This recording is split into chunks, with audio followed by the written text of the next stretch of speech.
Yo, what's going on, guys? Jared here. Today I have another deck profile for you, and today is not going to be a normal deck profile. It's going to be a budget deck profile. The budget part of this deck does not affect this deck too much. More than like less than I was expecting, I should say, to be honest. This is a deck I was really surprised by its price point. I was going through the Dune deck list and seeing other decks that came out, and I could do deck profiles on that I think are interesting that have some capability for the meta.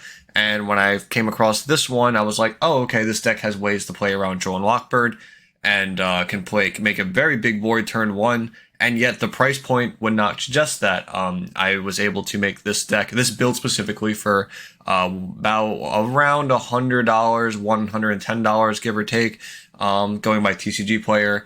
And yeah, a lot of these cards are just way cheaper than I was expecting them to be. And I'll go through them a little bit as I go and talk about them. But the deck I'm talking about right now is Infernoble Knight. The reprints of this deck has done wonders for prices. And if you ever wanted to play this deck, now is definitely the time to do it because the cards are so cheap except for one. So yeah, we're going to jump right into the deck list. Okay, guys, so here is the deck list for the Infernoble Knight budget deck. This deck is really surprisingly cheap. When I was going through all the cards, again, I was like amazed of the prices. The two most expensive cards are Noble Arms Museum, which was about $6 right now, and it is still going down, so I could see this being even less soon. And Heritage of the Chalice is the only card that I would even say is worth like good money, and it's about like $20 per copy right now. And if you had them before from the previous overnight Infernoble Knight deck, yeah, you're just golden because the rest of this deck is so cheap because of all the reprints. Even things like Ash Blossom and Droll and Lockbird are extremely cheap. Ash Blossom being about $3 to $4 respectively, Droll being around $2 to $3 respectively because of the rares and tactical masters. So yeah, a lot of these cards have got really good reprints. So yeah, I'm going to jump into the cards and kind of give my reasonings on why. And yeah, so again, we have 3 Ash Blossom, 3 Droll. Droll is the best hand trap in the format right now. I think that's like pretty apparent, judging on how the decks are playing. It has the best matchups across everything except for like stuff like Labyrinth. Yeah, and then the effective hours were infinite impermanences, but I wanted to drop the price down a little bit, but that's obviously an easy upgrade. If you have impermanences, you can put those in instead of Veilers, you know, so on and so forth. Any upgrades are always possible for, you know, decks like these. So yeah, like I feel like 8 hand traps is a good, you know, number for this deck. You could also play 8, like have them just be 8 non-engine things like Book of Moon, Book of Eclipse, Triple Tactics Talents. These are all like replacements that you could be using for this deck. I think they're all very solid options currently. For the actual like Fire Warriors for the deck, we have 1 Fire Flint Lady. I was actually surprised she was a couple dollars, but you know, no reprint really, so she's been kind of just been, I guess, like harder to get over as time goes on. But yeah, still really good extender, very strong. 1 Gear Free did get reprinted, extremely cheap reprint, could not believe it. I might bump this up to more later, but it just depends on how much I like the deck, if I'm going to keep testing it or not. But for now, 1 seems to be a solid number because a lot of your combos can lead to it because of all the new equip spells. You actually end up summoning Ogier a couple of times over Renaud with Isolde and some of the combo lines. So yeah, I feel like Nibiru is not being played as much as it was, so it's like less scary. 3 Renaud, this is like the craziest card in this deck, like special extender plus add back is ridiculous.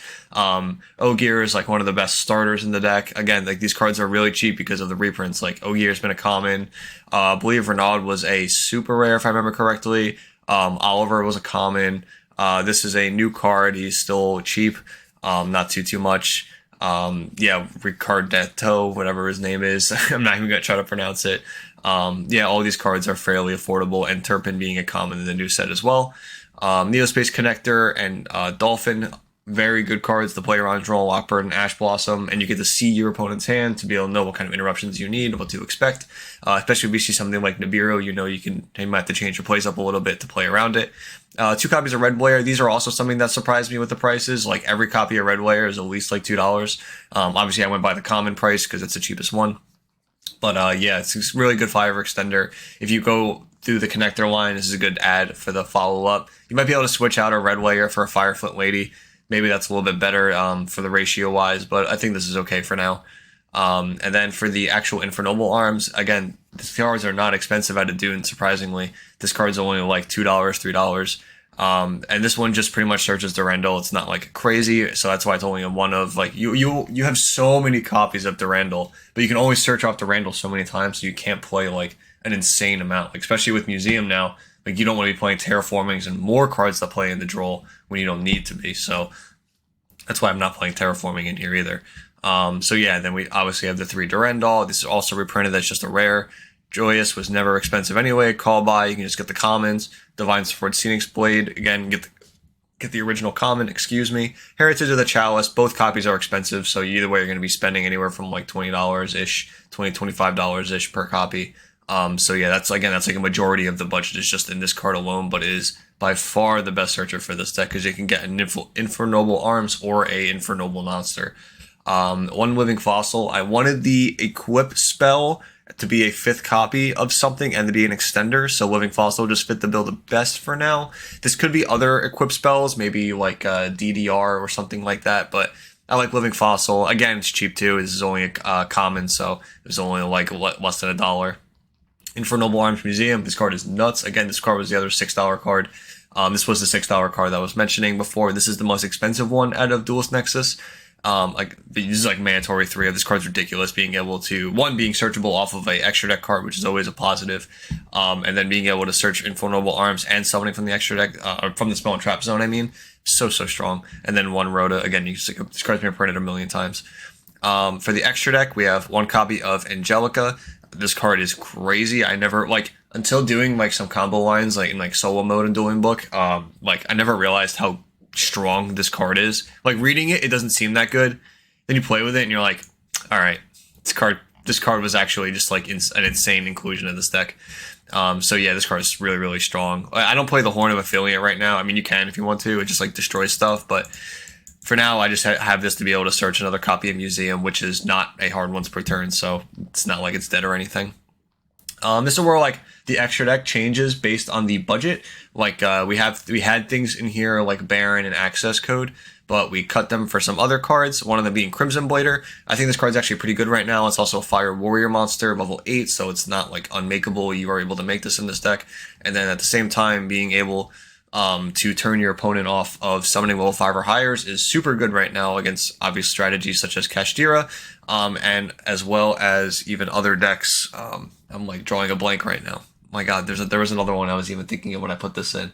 I'm gonna remember it in like after I ever finish recording, and I just am gonna be angry about myself. But yeah, there was other decks. Labyrinth is another one because they can't summon the big ladies. Yeah, believe me, this card's good. This situation does come up, and again, it's cheap as well. 1 copy you're rolling, you only need 1 for Angelica to summon off of it. Once it's in the grave once, it's there forever. 2 copies of Charles. 1 is really all you do need. Again, it was reprinted as a rare anyway, so it's not expensive. And then if you can make it a second one later, well, you can summon it back from Spell and Trap Zone with Museum too. Crazy. Lol X Lord is another Fire Warrior monster that you can make in this deck. Again, replacement for stuff like Baron. It's kind of like a 10-Yi Draco Slayer Synchro, or not Draco Slayer, the 10-Yi Draco Fighter, whatever it's called, the level 8 Synchro Worm that destroys. It's when your opponent activates a monster effect on the field or in hand, you can destroy it and then inflict 1,000 damage to your opponent. So it just destroys a monster effect that activates. So some monsters have to stay on the field for their effects to work sometimes. This can be a decent interruption or taking away body for some decks. So it's not bad. I think this is usable, especially against something maybe like Bestials, hit something you can smack a Magnuma in the hand and get it out, and then again it doesn't do anything. So it's not bad. I think it's definitely okay. Again, this is just a budget version. All these cards you can definitely upgrade as time goes on. Arturagus, this card is good for a combo line specifically. It doesn't come up a lot, but when it does, it's important. The premium gold is definitely the cheapest version. It's still like $4 if I remember right. But yeah, it's like very this is just a necessary card now. 2 Emperor Charles the Great. This card's nuts. This card's nuts to say the least. It's very strong. But the fact that this is a soft once per turn negate, and you can make more than 1 in a turn with how the deck operates. Yeah, just crazy card, and it's not expensive either. This is like a $3 card. Ultra and Dune. All these cards are so cheap, it's ridiculous. Ferocious Flame Swordsman is good to turn cards that are not warriors into cards that are warriors. So There's like some very niche scenarios that it can happen with like an Nibiru token sometimes, where you can turn it into a warrior monster with like a hand trap and an extender, and you can do certain things like that. So it's just like a nice option to have to be able to still go into the Isolde, to then be able to combo off from there, because Isolde is still one of the craziest Link 2s ever printed. It just needs a very strong home to be used, and I'm always surprised this card's still legal, but hey, here we are.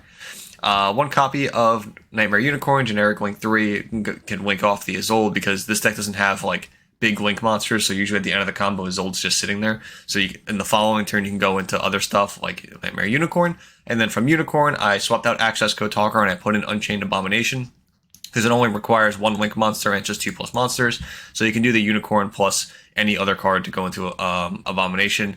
And the nice thing about Abomination is that it actually triggers not only off of battle and end phase, but it also triggers off of your Infernoble arms actually activating on the field, where they activate to destroy, and then let's say Durendal to search. You can use Abomination to destroy something. So it almost fills the same purpose of Access Code of being able to destroy things. Obviously, Access Code is better in this slot to be able to destroy things, but again, it's just, this is a budget version of the deck, but like in the actual swapping of things, the core engine is still like very cheap. So I think this is like a really solid pickup if you were looking for like a combo strategy right now. It is extremely cheap.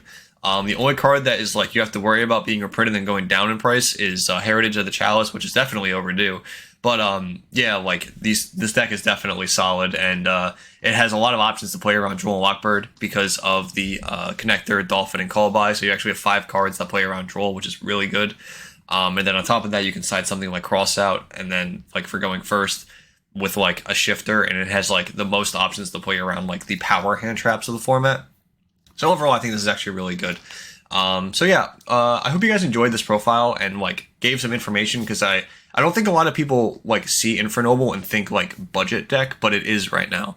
So it might be surprising to some people, and I just wanted to put the information out there that if you are like on a tight budget and you are still like wanting to play like a like competitive deck to a tier 2 deck, I think that's where this would fall into.